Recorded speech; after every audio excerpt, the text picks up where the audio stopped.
They treated me like a stain on their perfect white tablecloth, shoving me into the shadows near the kitchen. My son's bride sneered at my worn dress, unaware that the $80,000 paying for her dream reception came from my account. She thought she was throwing out a penniless old woman. She did not realize that by pointing to the door. She was cancelling the check that kept her fantasy world from crumbling into dust. My name is Eleanor Whitmore.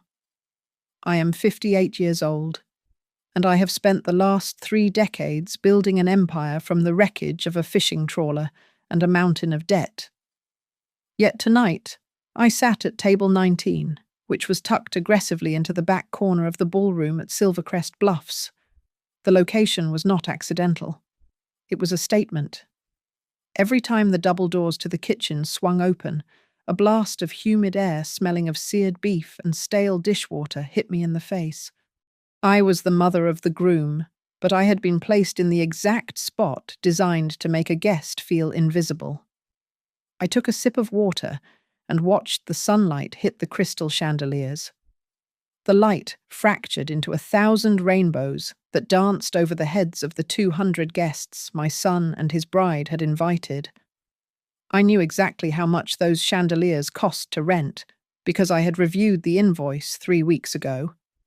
The lighting package alone was $12,000. The floral arrangements cascading down the center of every other table were imported hydrangeas and white roses that cost $8,500. I knew these numbers because I had paid them. I had signed every check and approved every wire transfer through a holding company my son knew nothing about. I looked down at my hands. They were clean now, but the skin was still rough from years of hauling crates and scrubbing decks. I wore a charcoal grey suit that was at least 20 years old. The wool was stiff, and the cut was boxy and unfashionable compared to the silk and chiffon surrounding me. I could have worn something else. I could have walked into a boutique in Paris or Milan and bought a gown that cost more than a mid-sized sedan without blinking. But I chose this suit. I wore it the day I signed my first major shipping contract after my husband died. It was my armor. It was a reminder of the cold mornings and the desperate nights when I had nothing but my own spine to keep me upright. To the people in this room, I was just the embarrassing dowager.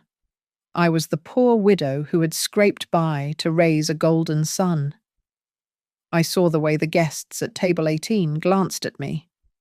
A woman in a red sequined dress leaned over to her husband and covered her mouth with a manicured hand. "It is a shame, really," the woman whispered loud enough for me to hear. "You would think Lucas would have bought her something decent to wear. She looks like a schoolmarm who got lost." Her husband chuckled and adjusted his silk tie. "Maybe she likes looking destitute. Some people enjoy the pity. It is sad." I did not flinch. I cut my chicken slowly. The meat was dry. I made a mental note to check the catering contract later since I had paid $150 per plate for this meal. The disrespect was a physical weight in the room. It pressed against my chest. My son Lucas was sitting at the head table at the far end of the room. He was laughing at something his new wife Madison said. He had not looked in my direction once since the reception began. He was glowing in a bespoke tuxedo that I had paid for while I sat here smelling the kitchen exhaust. A waiter rushed past me with a tray of champagne flutes, and his elbow knocked against the back of my chair. He did not apologize. He barely registered my presence. I was just an obstacle between him and the important people. "Excuse me," I said softly. He did not turn around. I looked at the wine glass in front of me. It was empty. They had not offered to refill it. The isolation was complete and meticulous. Madison had planned this. She wanted me here, but she wanted me hidden. She wanted the money, but not the source. She wanted the mother figure checked off on the list, But she wanted me to look small and pathetic so she could shine brighter. They thought my silence was submission. They saw my old clothes and assumed I was defeated by life. They did not understand that a predator often stays very still before it strikes. I smoothed the rough wool of my skirt and waited. I had built a logistics company that moved cargo across 3 oceans. I knew how to wait for the weather to turn.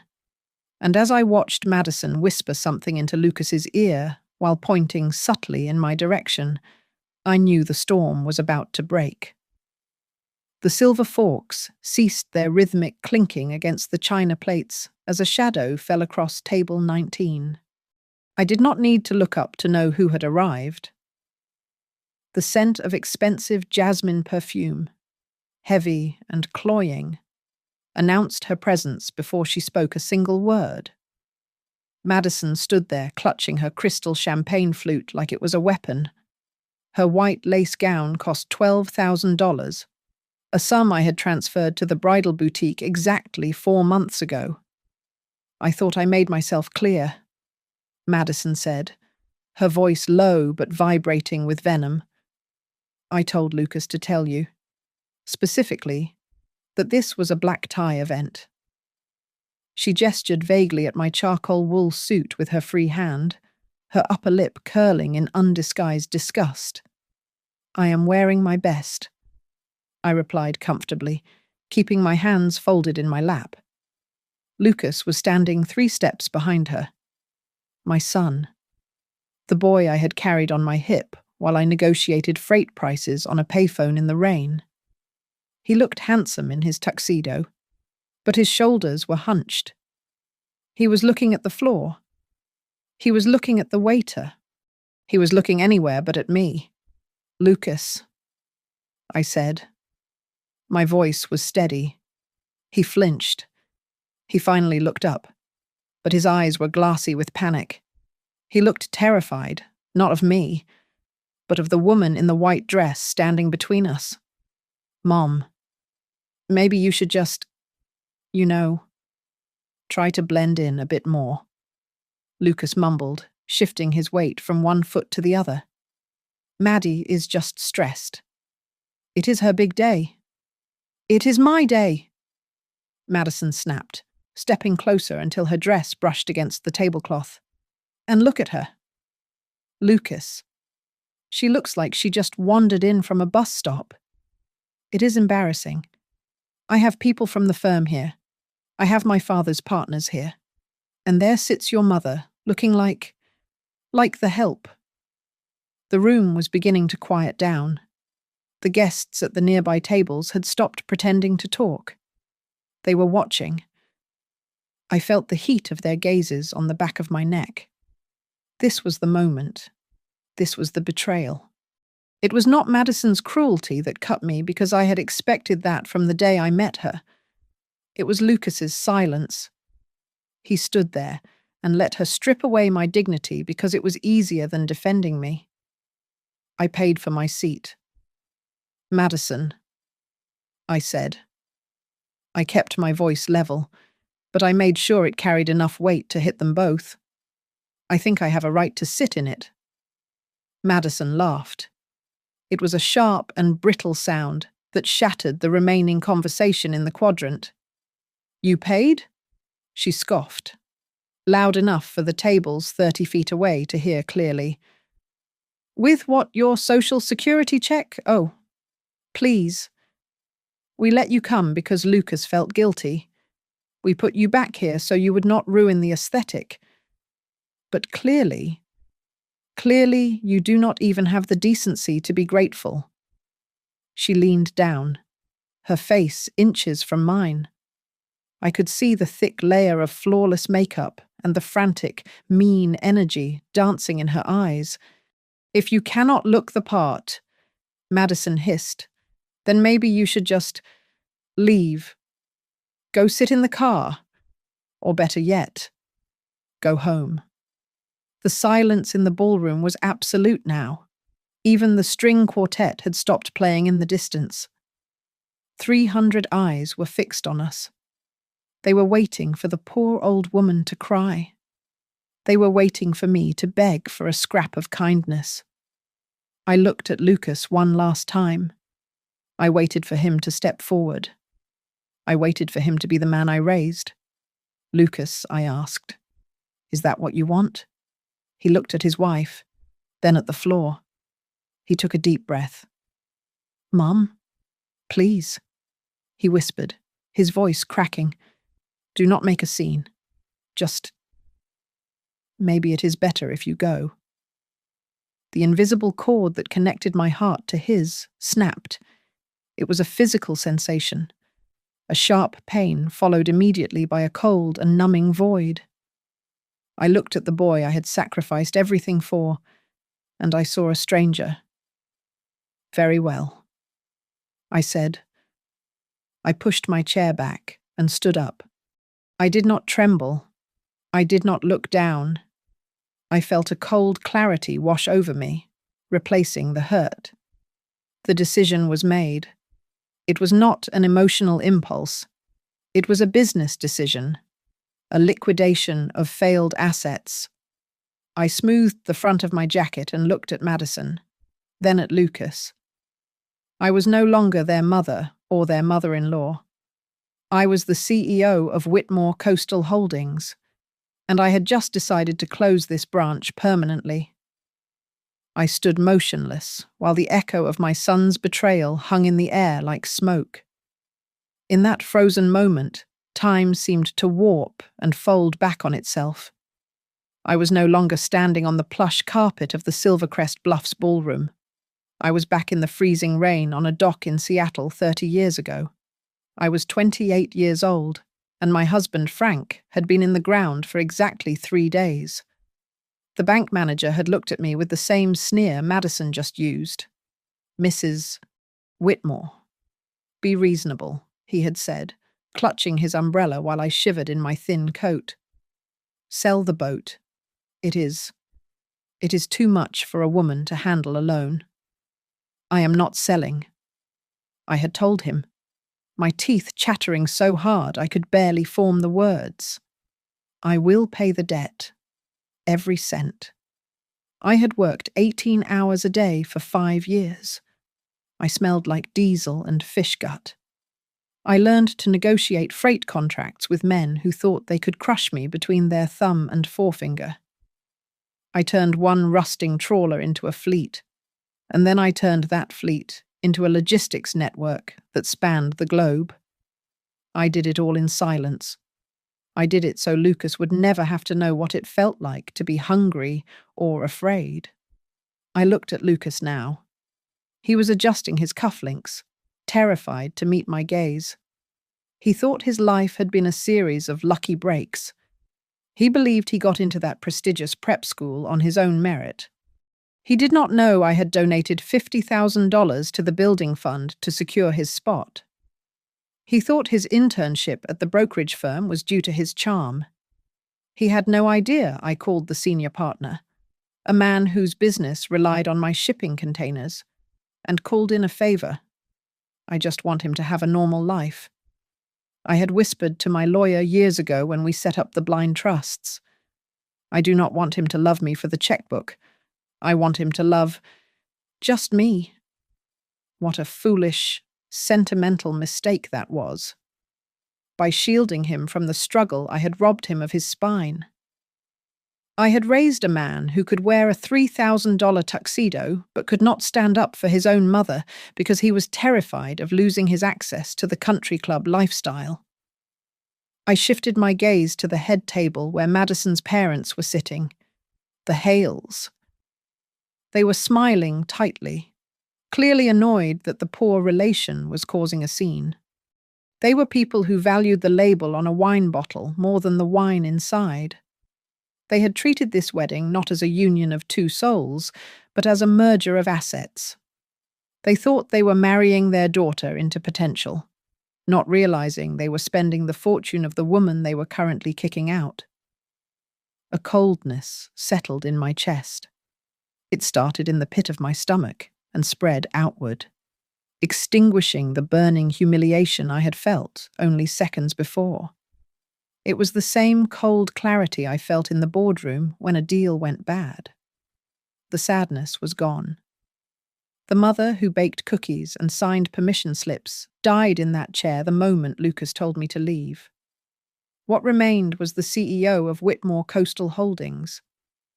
I looked at the crystal glasses, the silk tablecloths, and the imported flowers. I saw the invoices in my head.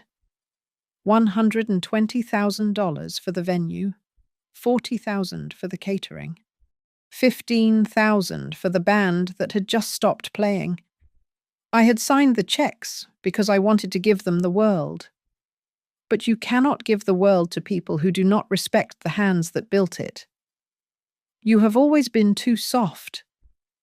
Eleanor, I whispered to myself, my voice barely audible over the murmur of the crowd. You let them forget who holds the leash. I took a deep breath. The air smelled of expensive perfume and betrayal.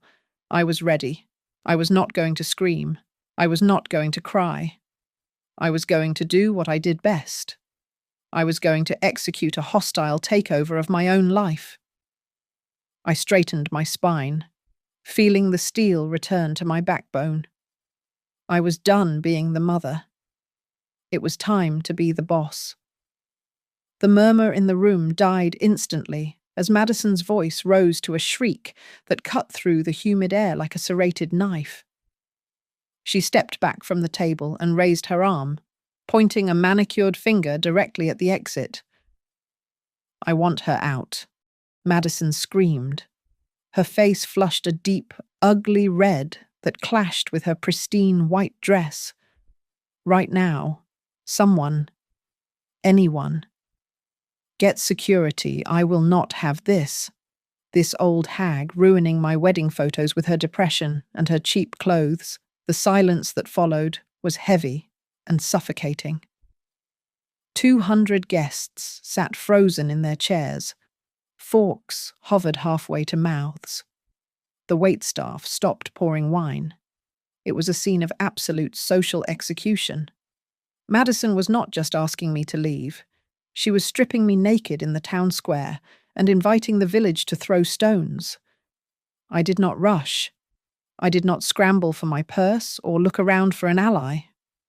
I simply placed my napkin on the table next to the untouched plate of dry chicken. I aligned the edges perfectly. Then I stood up. My movements were slow and deliberate, the way a captain moves on the bridge of a ship during a storm. I felt the weight of every gaze in the room. They were looking at my grey suit. They were looking at my sensible shoes. They were looking for the shame that should have been crushing me. But there was no shame. There was only a cold, dark resolve that felt like ice water in my veins. You are making a mistake, Madison, I said softly. My voice was not loud, but in the dead silence of the ballroom, it carried to the back corners. Madison let out a harsh, barking laugh. She looked at her bridesmaids, inviting them to join in the mockery. The only mistake was letting Lucas invite you. She sneered, crossing her arms over her chest. You do not belong here. You never did. Go back to your little sad life and leave us alone. We are trying to celebrate success here, not failure. I turned my eyes to Lucas. He was standing right next to her, staring fixedly at the pattern on the carpet. He looked like a man waiting for a bomb to stop ticking, praying it would not explode until he was safely out of range. Lucas, I said, last chance. Do you agree with her? He swallowed hard. I saw his Adam's apple bob. He refused to meet my eyes. Just go, Mom, he whispered, his voice trembling. Please. Just go before you make it worse. That was it. The final tether was cut. I picked up my handbag. I looked at the room, sweeping my gaze over the faces of the people who were currently sneering at me, the wealthy, the beautiful, the powerful. They all thought I was nothing. Very well, I said, my voice steady and clear. I will leave. I will grant your wish. Madison. But you should know one thing. If I walk out that door, I am not walking out alone. Madison rolled her eyes so hard it looked painful. Her father, standing near the head table, chuckled loudly. Who is going with you? Eleanor Madison mocked, tilting her head. Your imaginary friends. Or maybe the waiters want to leave with the crazy lady. A ripple of laughter went through the room. It was cruel and dismissive. They thought I was delusional. They thought I was a senile old woman trying to salvage a shred of pride with an empty threat. I am not talking about people, I replied. I turned my back on them. I did not look at Lucas again. I walked toward the exit with my head high and my stride even. The click of my heels on the parquet floor was the only sound in the room as the laughter died down, replaced by a confused murmur. They did not understand yet. They did not know that the infrastructure of their entire evening was walking out the door in a grey wool suit. I reached for the brass handle of the double doors. I paused for one heartbeat, letting the image of my son's cowardly face burn into my memory one last time. Then I pushed the doors open and stepped out of the ballroom, leaving the warmth and the light behind me.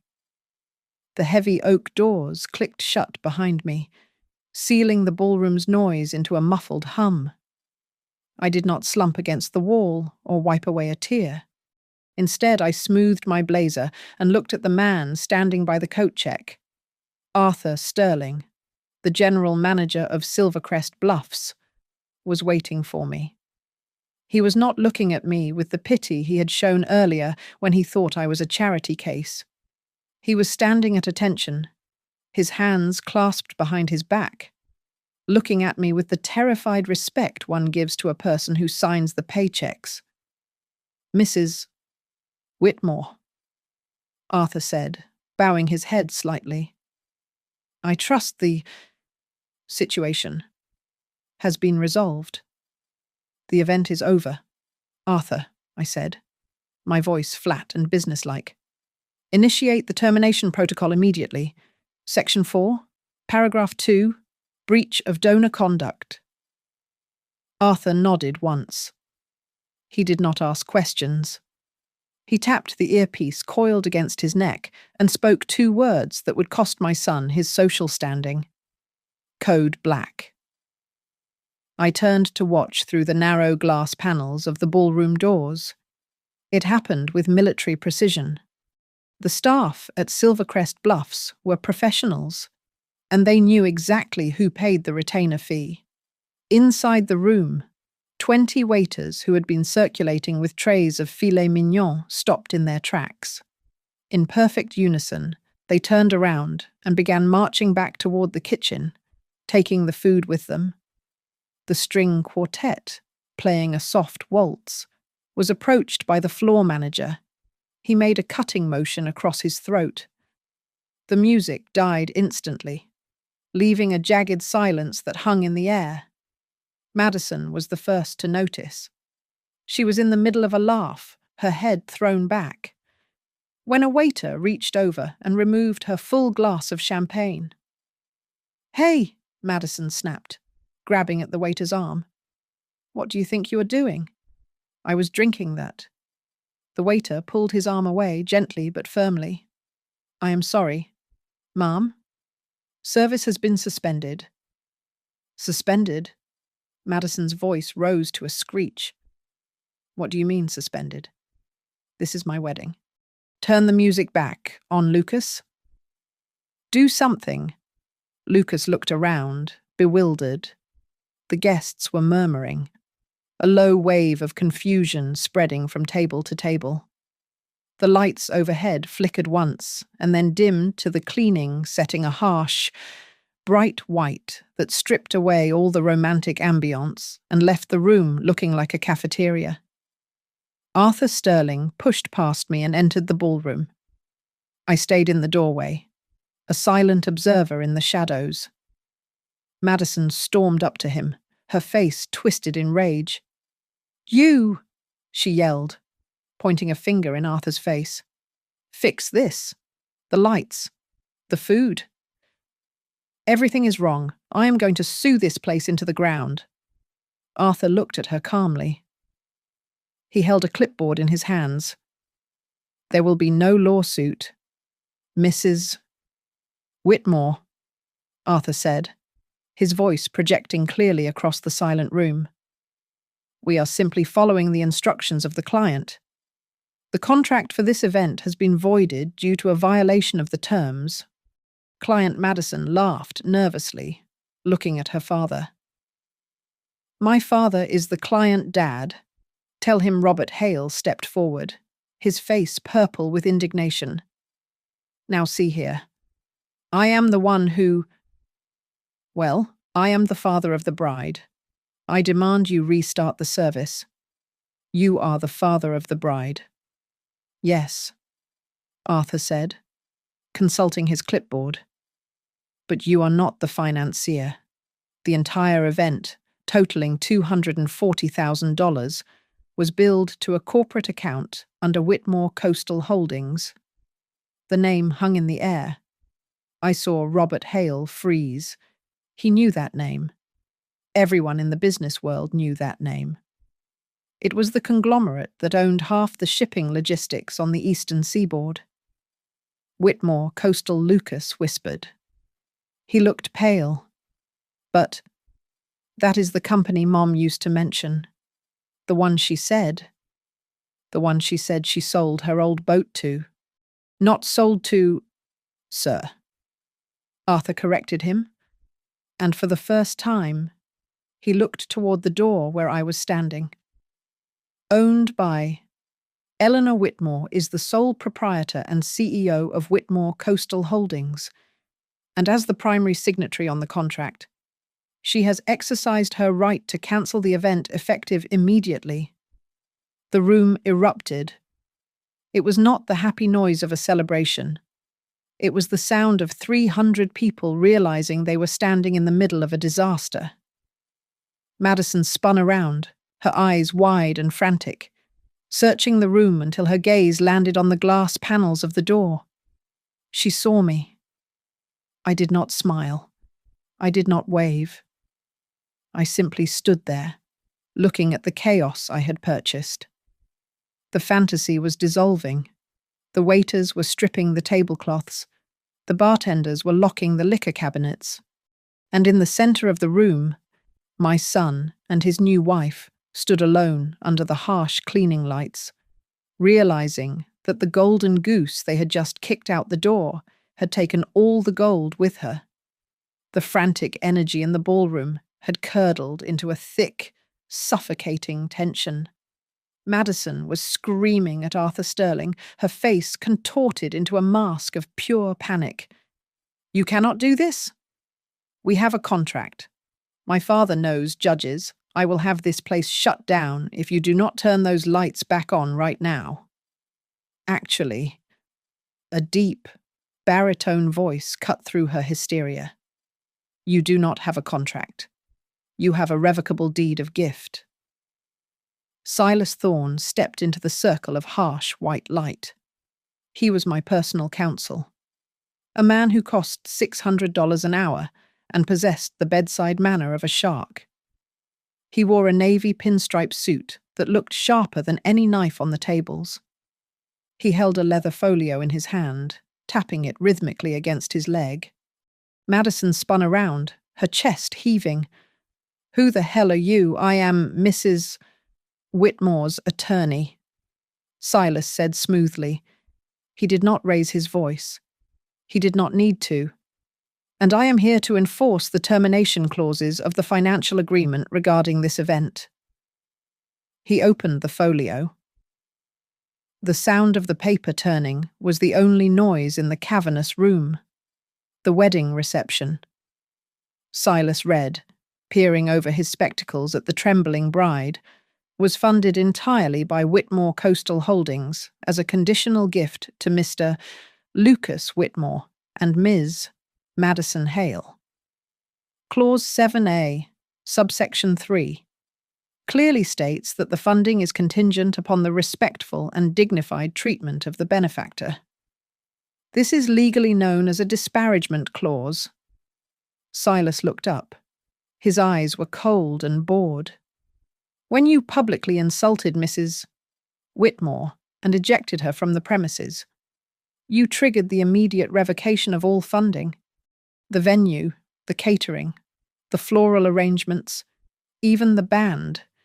It is all property of the holding company, and since the contract is void, we are repossessing our assets effective immediately. That is insane, Madison shrieked, grabbing Lucas's arm and shaking him. Lucas, tell him this is illegal. I will sue you for every penny you are welcome to try, Silas replied, closing the folio with a snap. But given that you have no assets and Mrs. Whitmore has a legal team that routinely dismantles international trade unions, I would advise against it. Furthermore, since the venue rental has been terminated, you and your guests are currently trespassing. The word trespassing broke the dam. The guests, realizing the free champagne was gone and the social capital of being here had just plummeted to zero, began to move. It started as a trickle and became a flood. Women grabbed their designer purses and looked at the floor. Men checked their watches and hurried toward the exits. No one looked at Madison. No one offered a comforting word. They fled the stench of failure. I stepped back into the room then. The crowd parted for me. I did not walk with arrogance. I walked with the heavy, inevitable gait of reality arriving late. Lucas saw me. He looked stripped. The tuxedo I had bought him suddenly seemed like a costume on a child. He stared at me as if seeing me for the first time in his life. "Mom," he croaked, his voice barely a whisper. You own the company, all of it." "Since 1995, I said calmly. "The tuition for St. Jude's, the down payment on your condo, the scholarship you received for university. It was all me. Lucas, I built a shield of money around you so you would never feel the cold. And you used that shield to push me out into the snow. I didn't know." He stammered. I thought you just had a pension. I thought you were." "You did not know because you never asked." I interrupted him. "You never asked how I paid the bills. You never asked about my day. You were happy to believe I was a simple, old woman because it made you feel superior." Madison rushed at me, her eyes wild. "You did this on purpose," she screamed, tears streaming down her face, ruining her makeup. "You let us plan this whole thing just to humiliate me. You are sick. I did not ask to be thrown out." "Madison," I said, meeting her gaze with a flat stare. I sat in my corner. I ate my dry chicken. I was willing to be invisible for his sake. But you demanded I leave. You insisted. I simply obliged. I looked around the emptying room. The waiters were rolling up the carpets. The flowers were being tossed into black garbage bags. The wedding cake, a 5-tier masterpiece that cost $3,000, was being wheeled away untouched. "This is what happens when you bite the hand that feeds you," I said softly. "Sometimes you find out that hand was the only thing holding the roof up." I turned and walked away. I did not look back at my son. I left him standing in the wreckage of a party he could not pay for, with a wife who had married a fortune that never existed. The silence behind me was not the silence of peace. It was the silence of a structure that had completely collapsed. The digital lock on the door of the penthouse blinked a harsh and unforgiving red. It was 2 a.m. The rain was falling in sheets against the glass facade of the building, blurring the city lights into a smear of indifferent neon. I was not there to see it, but I knew exactly what it looked like because I had authorized the security update at midnight. Lucas stood in the hallway, still wearing his tuxedo, which was now damp and wrinkled. He swiped the keycard again. The light flashed red. He punched in the keypad code. The light flashed red. "What is wrong with it?" Madison snapped, shivering in her thin dress. "Lucas, open the damn door. I am freezing and I want to get out of this stupid dress." "I am trying," Lucas muttered, his fingers trembling as he tapped the code a third time. "It is not working. It says, access denied." He pulled out his phone to call the concierge. I imagine the conversation was brief. The concierge had been instructed that the tenant lease for Unit 42B, held by Whitmore Coastal Holdings, had been terminated due to a breach of occupant conduct. The locks were remote-controlled. The eviction was instantaneous. "They say we have to leave," Lucas said, lowering the phone slowly. His face was grey. They say the owner locked us out." "You are the owner," Madison screamed, her voice echoing off the marble walls of the corridor. "Your mother gave us this place. It was a wedding gift. She never gave us the deed," Lucas whispered, staring at the locked door. She just gave us the keys. I never checked the paperwork. You idiot," Madison shoved him. "You useless, spineless idiot." "So where are we supposed to sleep on the street?" They went down to the lobby. They tried to check into the Four Seasons across the street. It was a $500 a night room. Lucas slapped his platinum credit card on the counter. It was declined. He tried the backup card. Declined. He tried the joint account card they had opened 3 days ago to put their wedding cash in. That account had been frozen, pending an audit of the transfers from the Whitmore Family Trust. There must be a mistake. Lucas stammered to the night manager. I have a limit of $50,000 on this card. Please, try it again." "I am sorry, sir," the manager said, pushing the card back. "The bank has flagged all assets linked to your social security number as suspended." Madison began to cry then. It was not the pretty, cinematic crying she had practiced for the altar. It was ugly and guttural. She sat on her suitcase in the middle of the hotel lobby while the staff looked on with polite disdain. "Fix this." "Lucas," she wailed, smearing mascara down her cheeks. "Call her, call your mother, and beg I do not care what you have to do. Just get me a room, I can't," Lucas said. He looked at his phone. He had dialed my number 3 times. I had not answered. I was sitting in my study with a cup of tea, watching the rain hit my window. I was not angry. I was not happy. I was simply executing a business strategy. When a branch of the company becomes a liability, you cut the funding.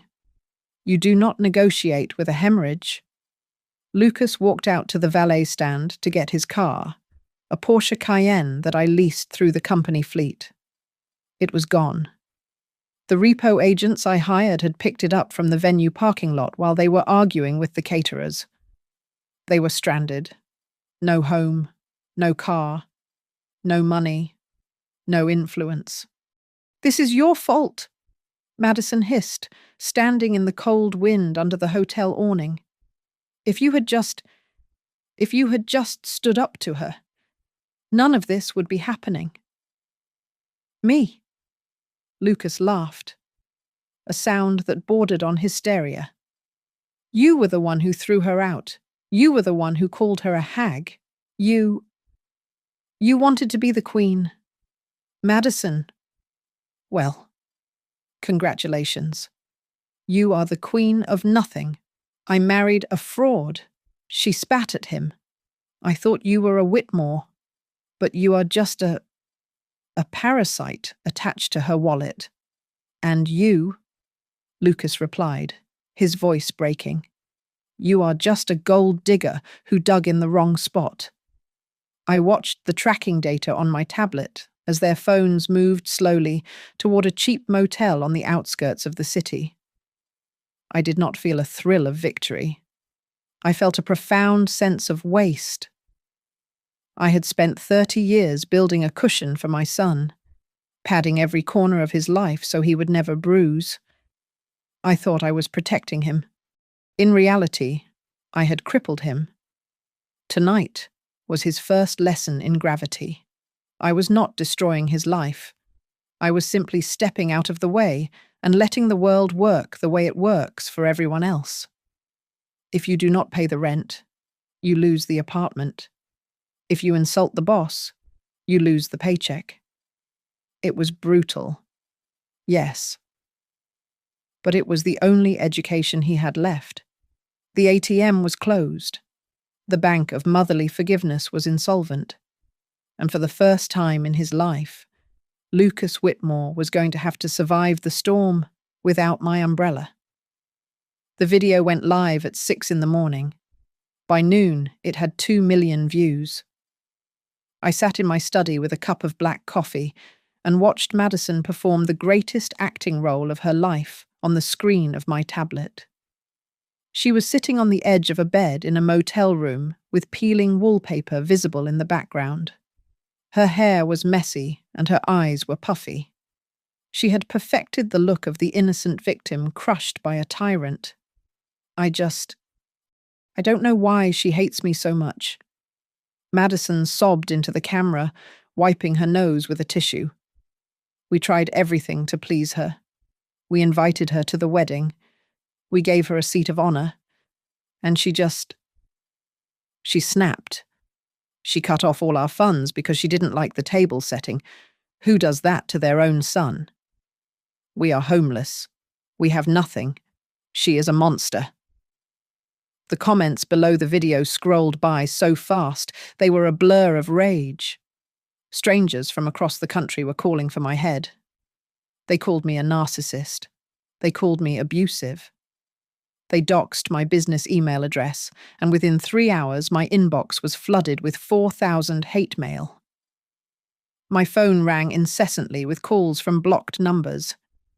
The world loved a villain, and Madison had painted a masterpiece. Silas Thorne sat across from me. He was not looking at the tablet. He was looking at the large monitor on my desk, which displayed a paused frame of security footage from the Silvercrest Bluffs ballroom. The public sentiment is currently 98% negative against you, Silas noted, tapping a pen against his notebook. They are calling for a boycott of Whitmore Coastal. Your stock dropped 2 points since the market opened. We should issue a cease and desist immediately. We can take the video down. No, I said, taking a sip of coffee. Leave it up. Silas raised an eyebrow. Eleanor, she is destroying your reputation. She is accusing you of financial abuse. If we do not respond, people will assume it is true. Let them assume, I replied.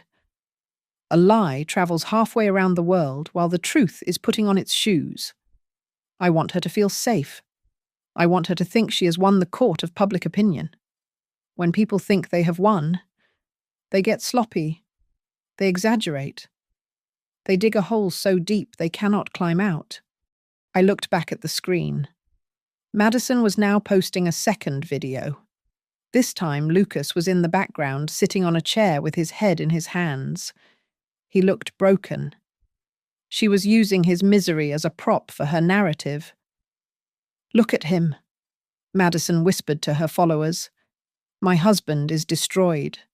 His mother, she has controlled him his whole life with money. And now that he finally stood up to her, she took it all away. It is psychological warfare. I felt a twinge of pity for Lucas, but I crushed it instantly. He was sitting there letting her lie. He knew the truth. He knew about the insults. He knew who started the fight. But he was too weak to take the phone out of her hand. "Do we have the audio files from the table microphones?" I asked Silas. "We do," Silas confirmed. "We also have the signed affidavit from the wedding planner regarding the seating chart Madison approved. We have the emails where she referred to you as the wallet and the old bat. And we have the security footage of her screaming at you to leave." "Good," I said. "Package it all. Every second of footage, every receipt, every email, but do not release it yet." I stood up and walked to the window. The rain had stopped, but the sky was still grey. I could see the reporters gathering at the front gate of my estate. They were hungry for a comment. They wanted to see the angry, bitter old woman Madison had described. I would not give them that satisfaction. "When do we strike?" Silas asked. "Tomorrow morning," I answered. Watching a news van set up a satellite dish on the sidewalk. Let her have her 24 hours of fame. Let her go on the talk shows. Let her tell every lie she has in her arsenal. Because when we drop the evidence, I want the backlash to be absolute. I want there to be no room for doubt that she is not a victim, but a predator who got caught. I turned back to the room. The silence in the house was heavy, but it was not lonely. It was the calm before the artillery barrage. Madison thought she was fighting a family squabble on Instagram. She did not realize she was in a legal war with a woman who had negotiated treaties with dock worker unions in the middle of a strike. She was playing with matches while standing in a room full of gasoline, and I was holding the only fire extinguisher. At precisely 9 in the morning, my legal team uploaded a single folder to a public server and shared the link on the official Whitmore Coastal Holdings press page. We did not add any commentary or emotional pleas. We simply titled the file Silvercrest Event, Unedited Security Footage and Audio Transcripts. The internet is a volatile beast that devours its own heroes the moment they show a crack. The footage from the ballroom was high definition, and the audio, captured by the high-fidelity microphones intended for the wedding video, was crystal clear. The world did not see a poor bride being bullied by a tyrant. They saw Madison standing over an older woman sitting quietly at a back table. They heard the sharpness of her tone. "If you cannot look the part, then maybe you should just leave." Madison's voice rang out from millions of smartphones across the country. But the nail in the coffin was not the video. It was the audio file recovered from Madison's phone, which had been synced to the venue's Bluetooth system earlier that day for the playlist. She had accidentally recorded a conversation with her maid of honor in the bridal suite 20 minutes before the ceremony. "Lucas he is soft." Madison's voice sneered through the speakers, dripping with contempt. "He is a golden retriever. I just need to play nice with his horrible mother until the trust fund vests next year. Then we can put her in a home and, finally spend the real money." The backlash was instantaneous and nuclear. The comments that had been calling for my death an hour ago vanished, replaced by a tsunami of disgust directed at the bride. The hashtag Gold Digger began trending globally within 40 minutes. I watched the fallout from my office. I did not feel joy. I felt the grim satisfaction of a surgeon cutting out a tumor. By noon, the fallout had reached the corporate world. The boutique marketing firm where Madison worked as a junior partner issued a public statement on Twitter. "We do not condone the behavior exhibited by Ms. Hale. It does not align with our company values of respect and integrity. Effective immediately. Ms. Hale is no longer with the agency. Then came the betrayal that must have hurt her the most. Her own parents, Robert and Cynthia Hale, issued a brief press release through their family attorney. They were terrified of the social stigma attaching to their name and threatening their standing at the country club. "We are deeply embarrassed by our daughter's actions," the statement read. "We were unaware of the deception regarding the financing of the wedding. We extend our apologies to Mrs. Whitmore. They had cut her loose to save their own skins." Lucas sat in that cheap motel room, watching his wife's life disintegrate in real time. I imagined him listening to that audio recording over and over again. He is a golden retriever.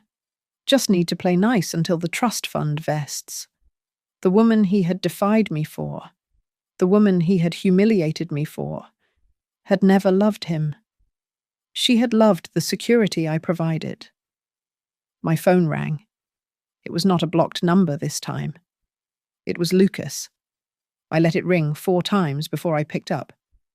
"Hello?" I said. "Mom?" Lucas sounded like a ghost. His voice was hollow, stripped of all the arrogance he had worn yesterday. I heard the tape. I didn't know. I swear to God. I didn't know she thought that about me." "You didn't know because you didn't want to look," I replied. "You liked the fantasy. Lucas. It was easier to believe I was the villain than to accept that your wife was a fraud." "She is screaming," Lucas whispered, and I could hear the faint sound of Madison breaking things in the background. "She is blaming everyone. She says you doctored the tape, but I know her voice. I know that laugh. It is over." "Lucas," I said. "What do I do?" he asked. The question hung in the air, pathetic and small. I have no money. I have no car. My wife just got fired, and the whole world hates us. Mum, please, tell me what to do. For 30 years I had answered that question. I had told him which college to pick, which job to take, which tie to wear. I had fixed every mistake and smoothed every road. "I cannot tell you what to do," I said. And for the first time, I meant it. "You are a grown man, Lucas. You wanted to be the head of your own household. You wanted independence. This is what it tastes like." I hung up the phone. I did not block his number, but I turned the ringer off. The masks had fallen away. Madison was exposed as a predator. The Hales were exposed as cowards, and Lucas was exposed as a fool. I sat alone in my silent house, surrounded by the empire I had built with my own 2 hands, and I waited for the final act. I agreed to meet him at a small coffee shop near the commercial district. It was neutral ground. It was far away from the grandeur of Silvercrest Bluffs, and equally far from the cheap motel where he had spent the last week. I arrived 10 minutes early. I ordered a black coffee and sat by the window watching the pedestrians rush by. I did not check my phone. I did not check the stock prices of Whitmore Coastal Holdings, which had rebounded and hit a record high after the public realized I was the victim of a scam rather than the perpetrator. Lucas walked in at exactly 10 o'clock. He looked 10 years older than he had on his wedding day. The bespoke suit was gone, replaced by a pair of jeans and a wrinkled button-down shirt that I recognized from his college days. He had not shaved. There were dark circles under his eyes that spoke of sleepless nights and the kind of stress that money usually cures. But there was no money this time. He sat down across from me. He did not order anything. He just placed his hands on the table and looked at them. "She is gone." Lucas said. His voice was flat. There was no emotion in it anymore, just a hollow resonance. She packed her bags yesterday. She said she could not be with a man who had no ambition. She meant no inheritance. I know, I replied. I took a sip of my coffee. I received the notification from the lawyers. She is filing for an annulment based on fraud. She claims you misrepresented your financial status.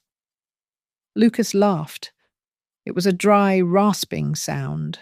Fraud. That is funny. I guess I did. I acted like a king because I thought I owned the castle. I never looked at the deed. He looked up at me then. For the first time in years, I saw my son. I did not see the spoiled child or the arrogant groom. I saw a man who had been stripped of every illusion he ever held. He was raw, and he was hurting.